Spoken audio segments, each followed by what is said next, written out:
semuanya, kembali lagi bersama saya di channel Tekon TV, sumber informasi pakar terpercaya.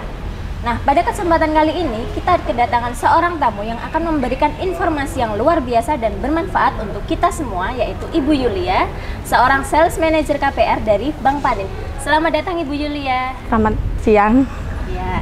Bagaimana kabarnya Ibu Yulia? Luar biasa, terima kasih. Luar biasa ya, meskipun masih dalam kondisi pandemi kita harus tetap fit ya Bu Yulia. Optimis ya. Ya, harus tetap optimis dan semangat untuk bekerja. Iya.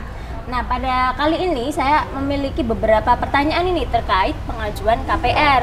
Karena di luar sana masih banyak yang bertanya-tanya bagaimana sih prosesnya, apa saja syaratnya, dan bagaimana caranya agar bisa diterima pengajuan KPR-nya. Oke. Nah, kita mulai dari pertanyaan yang pertama ya Bu ya. Apakah ada perbedaan pengajuan KPR antara sebelum dan ketika pandemi berlangsung, Bu Yulia? Kalau perbedaan memang ada ya. Sekarang orang KPR ketika masuk masa pandemi, memang beberapa bank, terutama di Bank Panin, memang ada tingkat selektivitas yang lebih tinggi. Seleksinya lebih ketat karena mungkin kalau dulu cukup slip gaji misalnya untuk pegawai atau wirausaha itu cukup, misalnya usaha udah ada rame itu cukup. Kalau sekarang kita juga ngelihat banget apakah dia selama ini, terutama selama masa pandemi ini, ada kendala atau ada kesulitan apa enggak. Kalau misalnya ada, memang kita harus lebih jauh menggalinya. Jadi begitu, berarti kondisi pandemi ini cukup mempengaruhi juga ya Bu ya terhadap pengajuan KPR? Ya, kalau dibilang mempengaruhi, pengaruh. Karena kalau dari segi rame enggaknya juga ada, sekarang berkurang gitu. Memang kan orang mungkin sekarang pegang duit, mereka lebih berhati-hati ya. Sudah tadinya ada uang sisa mungkin akan lebih diinvestasikan, kalau sekarang kan mereka lebih keep. Begitu juga dengan bank. Kita juga ngelihatnya orang-orang mungkin yang sekarang membeli ini benar-benar apakah orang yang benar-benar cari rumah, butuh rumah, atau memang hanya spekulasi aja. Ya, gitu. Jadi berarti tambah selektif begitu ya Bu ya. Nah, kita lanjut ke pertanyaan kedua. Apa saja syarat yang paten untuk pengajuan KPR ini Bu? Kalau syarat masih sama. Untuk wirausaha, yang pasti usaha harus berjalan minimal 2 tahun. Tentu saja kalau usaha sudah harus berjalan 2 tahun itu harus ada izin-izin usaha. Betul, terus kalau wirausaha juga harus bisa menunjukkan bukti kepemilikan tempat itu, benar dia di situ udah lama atau sewanya sejak kapan gitu. Terus mutasi usaha untuk dia selama ini untuk keluar masuk uang, itu yang dibutuhkan untuk kita analisa apakah ini usahanya memang berjalan baik apa tidak. Kalau wirausaha itu, kalau yang satunya untuk pegawai, minimal dia harus bekerja 2 tahun sebagai pegawai tetap ya. Terus kalau misalnya dia pegawai, dia harus bisa menunjukkan bukti transaksi gaji selama ini. Slip gaji. Betul, 3 bulan terakhir minimal. Berarti kalau yang baru saja mulai bekerja, misalkan baru 1 tahun begitu, akan ditolak atau bagaimana ini Bu? Nanti lihat-lihat, kalau misalnya dia 1 tahun bekerja ini sebagai benar-benar pegawai baru di tempat itu, atau mungkin misalnya tadinya kerja di katakanlah perusahaan A, lalu dia udah jalan 1 tahun lebih misalnya, atau ternyata 1 tahun ini dia pindah tempat. Nah, ini bisa kita tetap masukkan dengan melampirkan bukti pernah bekerja di tempat yang lama. Oh begitu, surat pengalaman kerjanya berarti juga dibutuhkan begitu ya Bu? Betul. Nah, untuk pertanyaan ketiga, apakah ada kriteria properti yang tidak boleh atau tidak bisa diajukan KPR Bu? Properti yang tidak bisa diajukan KPR ada. Memang biasanya kita ini memilih tempat yang jauh dari misalnya tempat pemakaman umum. Kalau terutama di tempat kami, misalnya rumah tersebut berhadapan atau di lingkungan di situ ada dekat sekali dengan tempat pemakaman umum, kita ada bukan ditolak langsung sih sebenarnya, tapi kita lihat-lihat misalnya seharusnya dia misalnya bisa DP 10%, kita bisa nambahin lagi, harus ada DP tambahan gitu. Intinya kita bisa menolak, bisa tetap lanjut, kita lihat-lihat lingkungan sama situasinya saat itu. Berarti lingkungan juga berpengaruh ya Bu ya? Karena itu nantinya akan jadi jaminan, berpengaruh. Baik. Nah ini ada satu pertanyaan yang cukup menarik nih Bu. Hal pertama dalam pengajuan KPR pasti ada proses BI checking. Ya. Nah, jika ada nama nasabah yang sudah masuk ke dalam daftar hitam, apakah berarti sudah tidak bisa melakukan pengajuan? Nah, tapi tunggu dulu Bu, jangan dijawab dulu. Kita nantikan jawabannya setelah yang berikut ini. Tetap di Bincang Santai bersama Pakar Tekon TV. Oke.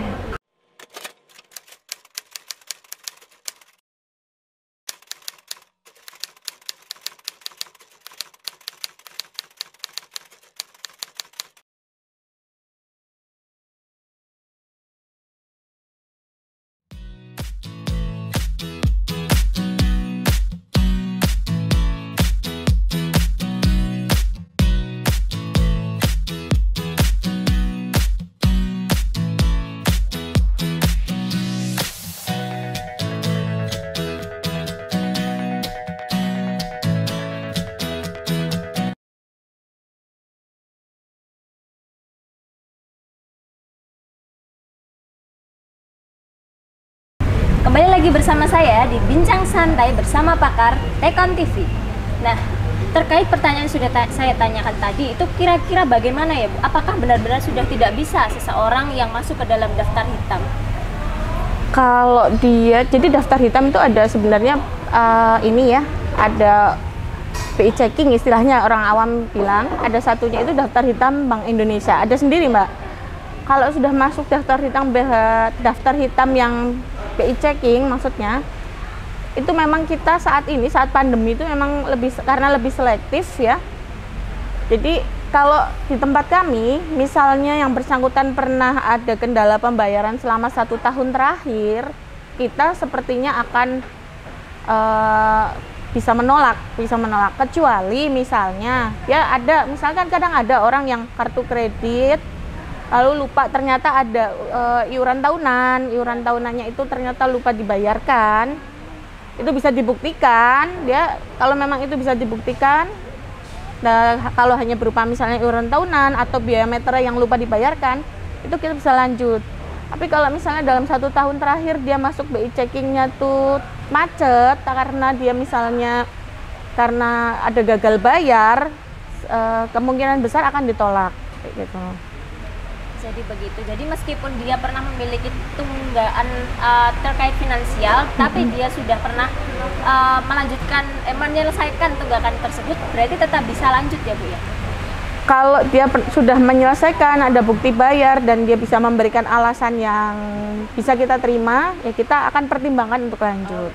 Berarti tetap masih bisa dipertimbangkan. Ada kesempatan. Ya, iya, baik. Nah, pertanyaan selanjutnya, bagaimana jika nasabah KPR tersebut meninggal? Nah, ini juga cukup menarik.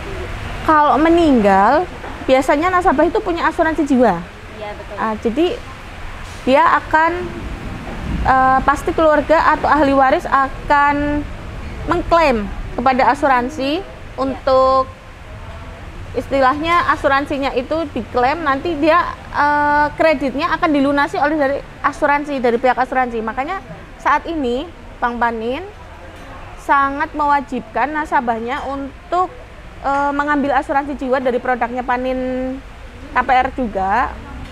Jadi nanti kalau ada terjadi sesuatu seperti saat ini kan ada virus ya, COVID ya. Ini kita nggak ngerti, benar-benar tidak ada prediksi, tidak ada gejala atau apa, tahu-tahu terjadi. Betul. Untuk mengantisipasi hal seperti ini tidak akan memberatkan ahli waris, karena pernah benar-benar kita mengalami ada yang satunya punya asuransi, satunya enggak. Yang punya asuransi dia klaim langsung bisa cair, sedangkan yang nggak punya asuransi akhirnya harus bingung mengeluarkan sertifikat dengan membayar sendiri. Gitu. Berarti sangat disarankan ya Bu ya untuk juga mengambil asuransi jiwa jika terjadi hal yang tidak diinginkan nih. Nah, untuk pertanyaan selanjutnya, apakah menyicil KPR itu juga wajib kita laporkan ketika melaporkan pajak tahunan kita? Wajib, menurut saya wajib. Menurut kami. Jadi begini, kalau orang masih dalam masa mencicil, angsurannya itu wajib dilaporkan sebagai hutang. Sedangkan rumah yang dibeli itu wajib dilaporkan dalam hartanya. Oh, baik, baik. Jadi kalau itu tidak dilaporkan, menurut saya ya pasti nantinya dari kantor pajak pasti akan memberi peringatan atau istilahnya akan menanyakan lebih lanjut, karena itu pasti tetap, menurut saya tetap harus dilaporkan. Berarti ini yang lagi nyicil KPR ya, kalian harus tetap melaporkan cicilan KPR kalian itu ketika melaporkan. Enggak hanya KPR, menurut saya semuanya, semuanya. yang masuk ke ranah cicilan itu tetap harus dilaporkan. Berarti itu termasuk ke dalam tanggungan ya Bu ya? Ya. Nah, untuk pertanyaan terakhir, menurut Ibu Yulia sendiri, apa keuntungan dan kerugian menggunakan KPR? Kalau menurut saya itu tergantung dari debiturnya ya. Maksudnya gini, kadang kayak debitur kami, dia punya usaha, lalu dia kenapa kok ambil KPR, nggak ambil asetnya itu belinya pakai uang dia sendiri aja gitu ya. Menurut saya dia punya hitung-hitungan bahwa dia mengambil KPR karena supaya dananya dia tuh bisa dipakai untuk memutarkan modal untuk ini usaha yang lain. Dia bisa pakai dananya itu untuk disimpan, lalu buat usaha ya, dia bisa pegang duit sendiri itu tuh. Sedangkan untuk KPR karena nilai aset itu kan tidak lekang oleh waktu ya. Maksudnya dia akan makin lama kan yang namanya fixed aset itu harganya akan naik ya. Iya, betul sekali. Dan ketika orang itu mengambil pilihan untuk tetap pakai KPR atau mengangsur, dia tuh sudah memperkirakan bahwa memang harganya itu akan lama makin naik, dan itu sesuai sama hitung-hitungannya dia bahwa setiap bulan dia akan membayar sampai berapa tahun gitu loh. Selain itu kan dengan KPR ini juga dia tuh lebih lebih safe-nya, maksudnya selain sertifikat itu disimpan di bank, terus dia juga dia bisa membayangkan, maksudnya selain tadi dananya kan dia bisa puterin kemana ya, bisa untuk usaha atau untuk alokasi lain, dia yang ini nih nggak akan mengganggu gitu loh, nggak akan mengganggu. Kreditnya ini tetap jalan sesuai dengan nilai aset juga yang semakin naik, akan bisa menutup dengan kredit yang dia jalankan gitu. Berarti istilahnya seperti bisa menjaga keseimbangan finansial orang tersebut begitu ya? Betul. Nah, untuk pertanyaan yang terakhir nih Bu, menurut Ibu Yulia sendiri, apa keuntungan dan kerugian menggunakan KPR? Yang jelas untungnya kalau beli rumah dengan KPR tidak perlu menyiapkan dana besar secara langsung gitu ya. Ada orang misalnya beli rumah, udah pilih rumah, kalau dia harus beli tunai kan dia nyiapin dana langsung blok banyak langsung untuk harus lunas ya. Tapi kalau dengan KPR kan dia tidak tergesa-gesa menyiapkan dana utuh sebesar itu. Selain itu mengurangi juga resiko jadi resiko itu lebih besar diserahkan kepada bank, karena misalnya dia ada beli aset, kadang aset tuh misalnya ada kendala yang belum selesai masalah hukumnya atau apa, ini bisa masuk lebih aman untuk debiturnya. Maksudnya dia ketika membeli nggak pusing duit yang saya bayarkan udah semuanya, tapi ternyata masih ada resiko yang belum selesai gitu, nggak.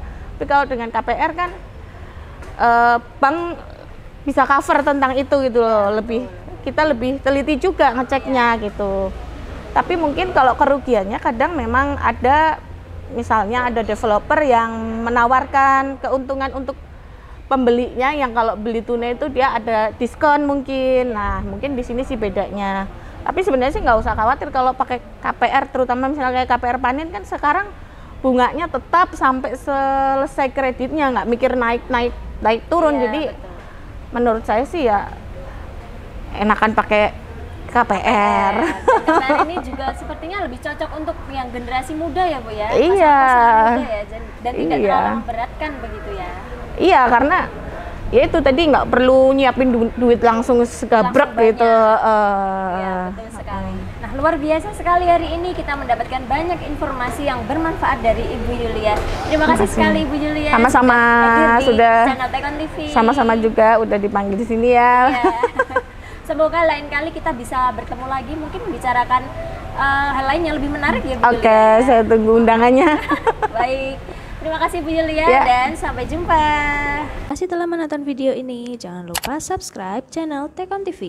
Share video ini jika kamu mendapatkan manfaat darinya. Terima kasih.